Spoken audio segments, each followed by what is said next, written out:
Maximum frame rate, 10 FPS. Oh yeah. Oh, look at that. Unable to open that file. File is too, oh. Yeah, check it out, man. I made shapes.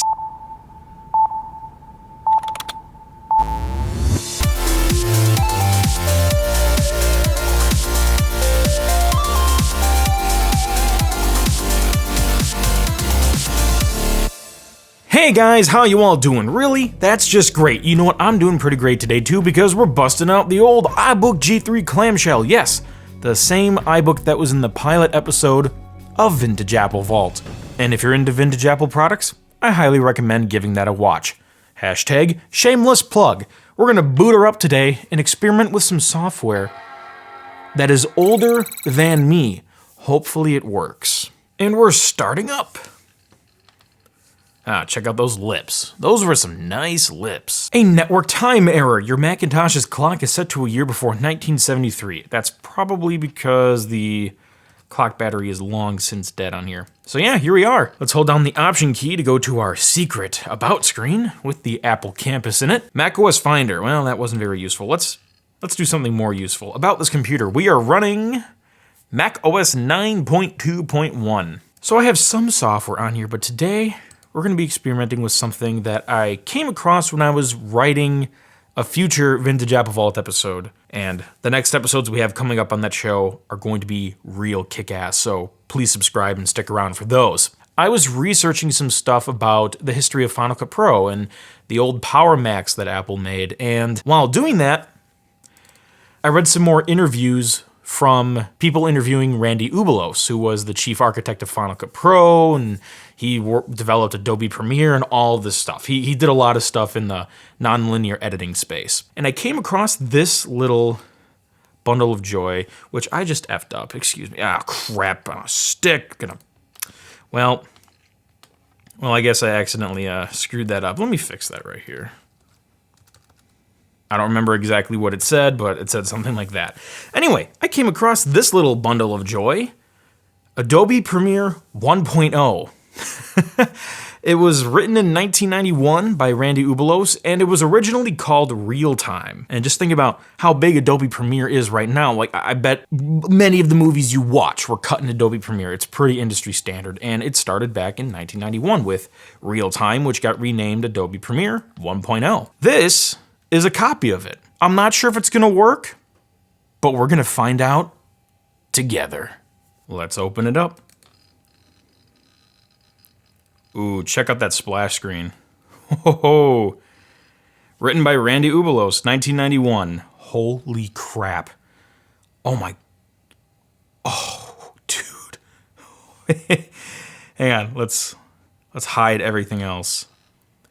Oh my gosh. Okay, so for those who maybe don't know, I do video editing as my living. And I use NLEs, nonlinear editors, all the time. They've come a long way, but this is what one of them looked like in 1991. Oh my gosh. Okay, this is my favorite part. It's not called a timeline. It's not called a sequence like editor or any of that stuff. It's called a construction window. Oh, Randy, this is beautiful. Oh man, I've never used this before. This is beautiful. Holy cow. Macintosh version. Yeah. Wow. Here's our project. Here's our construction window. So this is where we, I guess, put the video and audio tracks in a sequence. So I'm gonna try to arrange this maybe a little bit like how it normally would be. Well, let's see here. Oh, okay, we can summon different windows. Okay. Let's have a look at what else is in here. File, new project, edit, project, make movie, preview work area, add matte, construction display, video tracks, full effects, ruler, preview options, output options, maximum frame rate, 10 FPS. Oh yeah. Oh man, dude. You guys are so blessed where you can just cut 4K on your phones nowadays. You have no idea what this was like. Unless you actually do. This is crazy. All right, let's try to like maybe arrange this kind of like how it would be nowadays. Let's see. Oh, we can only stretch it horizontally. Wow, okay. Oh, I guess, yeah, that's the highest resolution we can go. Let's see. 224 by 168, I suppose? This is something else. This is really something else. Okay, new project. I get, oh shit, no, I just lost, oh gosh, I'm coughing, I'm gonna die. I just Lost my beautiful arrangement. No. All right, let's try that again. All right, well, I guess let's do some stuff. Let's first save it. We'll save it to the desktop. And we'll just call this My Great Movie, not movie. And save that. And there we go. We just saved a Premiere 1.0 file. Oh my gosh. Import. Dude, I have no idea what this thing is even compatible with. Maybe a JPEG? Oh, I got the watch. Oh, and then it converts? Oh, this is interesting. Oh, it's trying to show a preview, and that's a massive file. That's why it's taking so long. The preview box is on, and that's like a 24 megabyte PNG. I'm gonna turn the previews off. I'm just gonna try importing a JPEG, and let's do the Macintosh SE photo. Convert. Okay, save converted file as, oh, I see how it's doing it. All right, we'll just put it all on the desktop. Not good practice, but we'll do that for now. Unable to open that file. File is too, All right, we gotta go smaller. Oh, it's. Unable to open that file. Oh, shut up. Shut up. All right, I will have to make these smaller. Couldn't display shooting stars, blah, blah, blah, blah, blah, because it's corrupted. All right. Well, I don't think there's any way I can do any resizing on here. I don't have like any photo editing software. Right, so here's what I did. I went to my other computer and converted the image files. I also tried finding some movie files that might work with this older version of Premiere. I think Premiere can read Cinepack. I'm not sure, but Cinepack was like that really old codec / format, not really sure, from 1991 that played all those little postage stamp movie files on your CD-ROMs and all that stuff. So I'm guessing that'll work. And it should show up now. Okay, let's open her up. We'll transfer the picture files. We'll make a copy to the desktop. And we'll also do those movie files. And there we go. All right, let's eject the flash drive. And I love this message on the old Mac OS. It refers to the device as a cartridge. Let's see. Yeah, I guess that's just what it was back in the 90s. All right, we took that out. So let's maybe clean up this desktop a little bit. Let's try one of those Cinepack files first. I really have low hopes, but let's try. And nothing. All right, well, that's why you set the bar low. Let's just try making a slideshow with some pictures. And let's do any Chicago people here. Let's open up this photo I took of Cloudgate. Convert. And we will convert it in place in the same folder. Save. And let's watch it fail again. Actually, it might have worked. Oh, wow. Hey, we got a thumbnail. All right. So if I double click that, I get a preview. Oh, that's actually kind of impressive. It actually renders that pretty well. It probably wouldn't have this much color detail on if I was running this on a real like 1992 Mac or something as opposed to this 1999 model. I would probably have way less color. But the fact that this old version of Premiere is able to interpret that, I guess it works with QuickTime or something. I really don't know. Let's put that in our timeline. Let's import some other files. But yeah, that's cool how it's somehow still compatible even on the newer computer with more color. It's able to load all those colors as opposed to dithering it and all that stuff. Because if I was actually using this on like a 1991 system, there would be most likely some dithering. Save in place. Look at that. That is pretty cool. And we can just put our stuff in our construction window. Oh, we got these little icons here. What do those mean? I don't know. But we got our info here, resolution, duration, type, name. That is cool.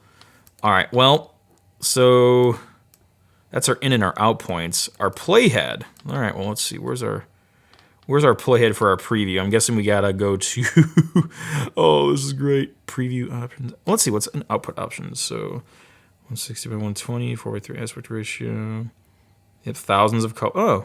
I guess it's compatible with thousands of colors. Okay. So that's for outputting when you actually render the movie. Okay. So that would be preview work area. Oh, okay. And let's see what preview options we have. 10 FPS. Well, we're not working really with video, so we might as well just keep it at that, right? Although we could probably do the full 30 on this machine. Okay, so yeah, preview work area. Which, by the way, that shortcut is still how it is. If you want to render a workspace in Premiere, you do press return or enter. Dude! Oh my gosh. And we got, did you see the little film reel loading cursor? That was really cool. Oh my gosh, man. We are making movie magic here. This is this is really cool. Okay, so let's go to special effects and see if we can do anything. Doesn't look like we can. That's fantastic. Do we have to drag them in? Maybe we have to drag them in or something. Let's go to, let's get a new window. And plugins? I guess, I don't know if we, I guess we just import the plugins? I have no idea. We're gonna find out though. This is all really foreign to me. Let's try to get the effects in there. Oh, let's see, add a matte, like a color? Oh, dude. Yes. All right, let's just make a blue matte. And we'll just call it color matte. And we'll drag that in here. And it just fits right in between. It doesn't overlap or anything. That's interesting. And we'll preview that. Picture, blue, picture. We are making Hollywood magic right here, ladies and gentlemen. This is unbelievable. All right, let's try to import some effects, I guess, because I don't know how else we actually get the effects in here. So let's go to the desktop. iBook, applications, Premiere 1, plugins. Yeah, I guess, okay, well, I officially don't know how to get the plugins in here. I'll just dock this panel down, or this window down here for now, so we can get back to that later. Transparent, oh, filters. Oh! Okay, I guess it's not picking them up anywhere. Okay, well, we'll guess maybe we'll get back to that later. Maintain aspect ratio, transparency settings. Oh, sweet. Oh, we can make a garbage matte on here. We can put a drop shadow on here. Anti-alias. Oh my gosh, this is how we used to have to do this stuff on a computer. This is really insane. Yeah, check it out, man. I made shapes. This is amazing. We take stuff for granted nowadays, don't we? Okay, so I bopped around the Google machine for a bit, and the issue might have something to do with the software not linking up to the files because I accidentally renamed the root folder. So once this comes out of sleep mode here, I will try to fix that. And I also went through my childhood collection. We're going old school here. I found some old CD-ROMs, and these might have some old QuickTime files that we can maybe import into Premiere and just experiment with. Maybe it has to be in the root folder. I'm totally guessing if you can't tell. Maybe I need to find like some old documentation to see how this works. Hey, look at that. We have the little preview there. Okay. So the files have to be in the root folder along with the actual software application to show up properly in here. And it looks like then we can just drag this where we want. Cool. We'll just drag those into here. And it saved my layout. And there's our shit with all the little previews. Oh, that's so cute. I'm guessing this stuff goes into the effects track. So let's say I wanted to do a band slide. We would drag that down here. All right. We have a... Oh, that's for direction. Oh, forward, reverse. Okay, and I don't know what this does. This is forward, reverse, and I guess this is up, down. Okay, that makes sense. Now let's do a cross dissolve. Drag that into there. And let's preview this workspace.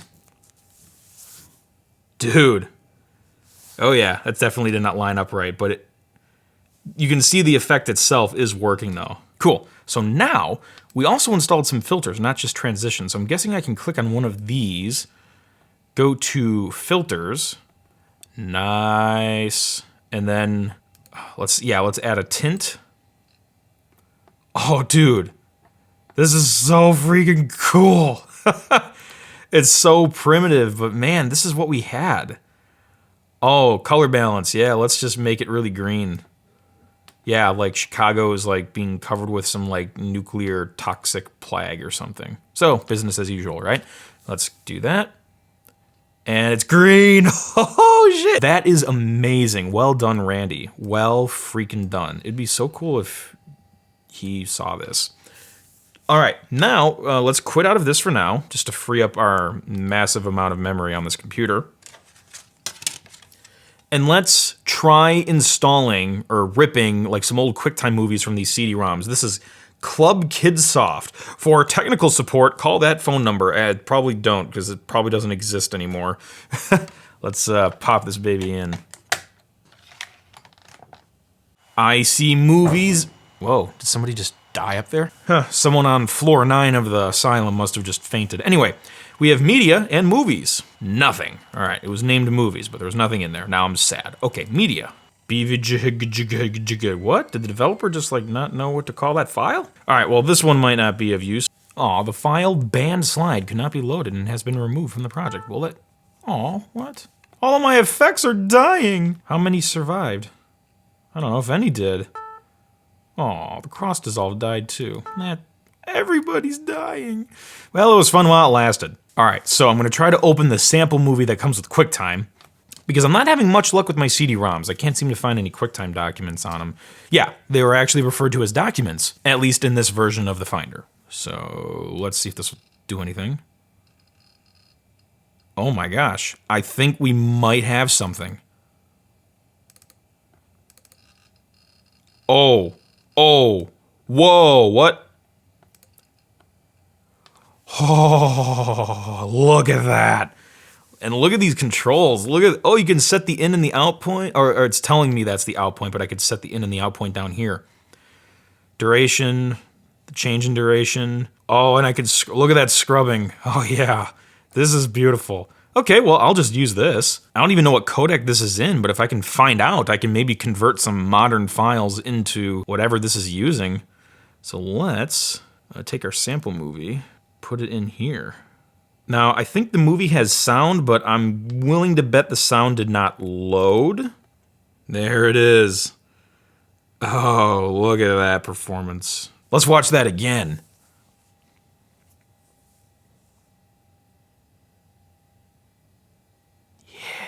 So yeah, it doesn't look like sound is going to work, but just in case you wanted to hear the cool music, I guess I'll play it for you.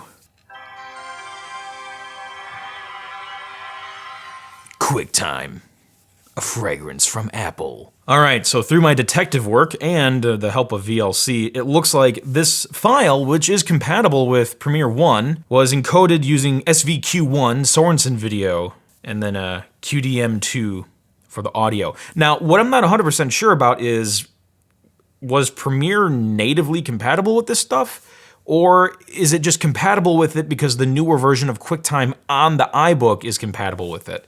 So if QuickTime is compatible with it, does Premiere, even though it's an older version of Premiere, inherently gain that compatibility? I don't know. There's ways we can test that. Okay, so the test now is to see Adobe Premiere's compatibility and to experiment with different formats and see if it inherently gains newer file compatibility through QuickTime. Because this version of QuickTime on this computer is way newer than the version of QuickTime that was available when the original Premiere came out in 1991. So I have some samples. I have a snippet from the Vintage Apple Vault show trailer, which I reconverted into, I think I used some kind of DV NTSC standard def codec inside of a QuickTime MOV wrapper. I guess it's technically called a wrapper. Ooh, I should maybe learn some more of those distinctions. And then if that doesn't work, I just have an image sequence of low-resolution JPEGs from the exact same source. Okay, so if I open up the QuickTime movie, let's see if QuickTime can play it. But it's presented in a way that is new to you. I want to take you with me in time. Okay, so QuickTime was able to play back that file. So let's see if Premiere inherently gains that compatibility. Let's switch to Premiere. What would you look at that? It looks like it did. So yeah, I'm guessing it just gains compatibility from whatever version of QuickTime is on here, and it just inherently gains the file support. Now again, the sound may not work. Doesn't look like the sound is importing anywhere, but it looks like the video is actually loading into the construction window. Let's preview the workspace. Oh, there's me inside of Adobe Premiere 1.0.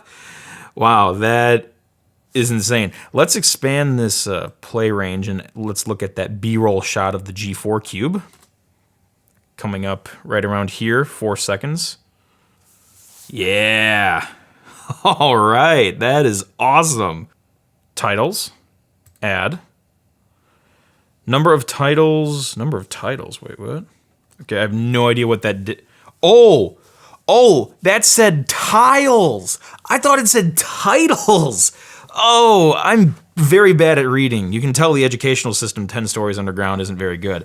I thought it said titles. What the heck? Oh, I'm an idiot. Can you even generate titles inside of here? You may not be able to. You may have to make them in a different program and import them as an image. Oh my gosh, those were tiles. I am such an idiot. Okay.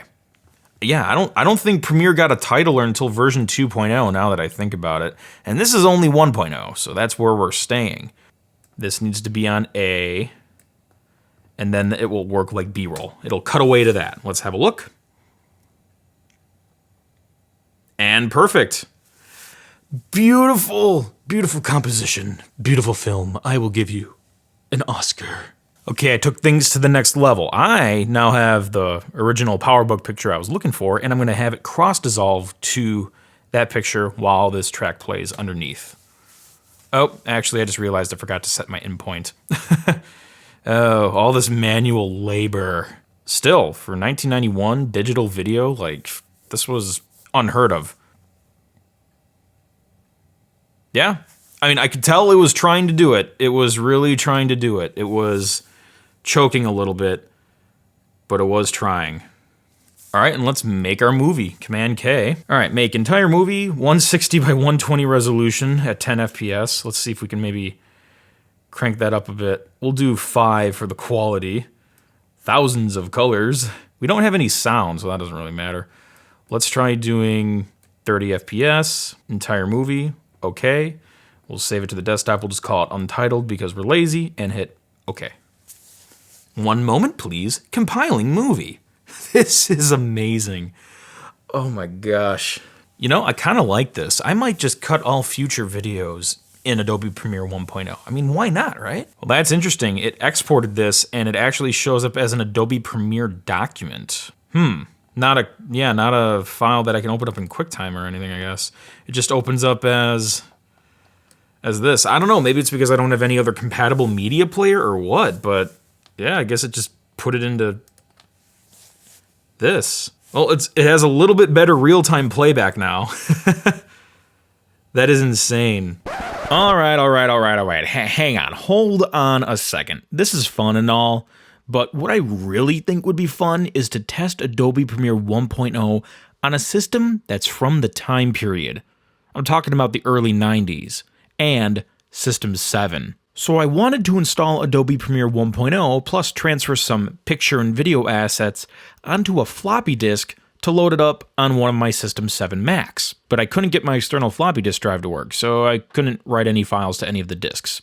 Oh well. So I thought I'd burn a CD, right? I have a computer that runs System 7 and it has a CD-ROM drive, my Power Macintosh 6100. So I used my PowerBook G4 with Mac OS X Leopard so I could burn the legacy CD with the Mac OS standard format, which is a format that should work with System 7. However, Leopard was being dumb and it wasn't letting me write the files to the CD image I made, so I switched to the terminal. Hooray, it worked. So then I went to boot my Power Macintosh 6100 up.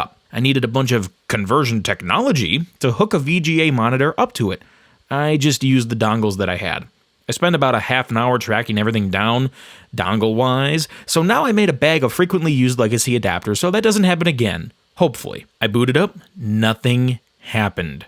Then I looked inside. Oh crap, the hard drive isn't even plugged in. And this was probably from a past salvaging experiment that I did. I did a little bit of a hard drive swap transplant hack job type of thing a while ago, way before I started this show. And I probably never plugged the disk back in, so it's been sitting like that for years. But I tried booting it from an external SCSI disk and still nothing. But then I thought, wait, nothing is working on this computer. I can't even get any video to output to the display. So something more than just the hard drive being unplugged is wrong with this computer. And I may need to fix it up on a future Krazy Ken episode, so stick around for that. By the way, I tested the display on a different System 7 PowerBook computer, and it works, even with dual display mode. So we know the display is just peachy. So I may have to fix that Power Macintosh 6100 sometime in the future, but in the meantime, I figured I'd transfer the files from the CD to my PowerBook 5300 CS, which is, I believe, my fastest notebook computer that is currently running System 7. But of course, there's no CD-ROM drive. So I bought an external one on eBay. It's shipping right now. It'll be here soon, and I'll update you guys on a future video. and I'll test Adobe Premiere 1.0 on a true System 7 machine. So please subscribe and stick around so you don't miss it. It's gonna be fun. All right, back to the episode. Just seeing myself in my modern footage in low resolution in an old player just really makes me grateful for what we have nowadays. I just want to give a quick look as to how the software evolved from 1991 to 2018. Some basic things like having a timeline and a viewport, you know, that stuff is still there. Like, that's the general idea of how an NLE works, but man, good job, Randy Ubelos, who was also the chief architect of Final Cut Pro and the new Final Cut Pro 10. I believe he was on both of those. Yes, we have him to thank, but it was a team effort. There were a lot of people involved with this stuff, but the first version of Premiere was written just by him, and I will be diving more into Randy Ubelos and his history in Final Cut Pro and other vintage Mac stuff on the upcoming Volume 2 of Vintage Apple Vault, so stick around for that. But good job, Adobe, for keeping the product around and evolving it. This was a fun experiment. What do you guys think? It's really important to remember to be grateful for what we have because it used to be like this. Thanks so much for tagging along with me today. The curse didn't seem to pay us a visit, so that's good. You guys take care. Catch the crazy and pass it on.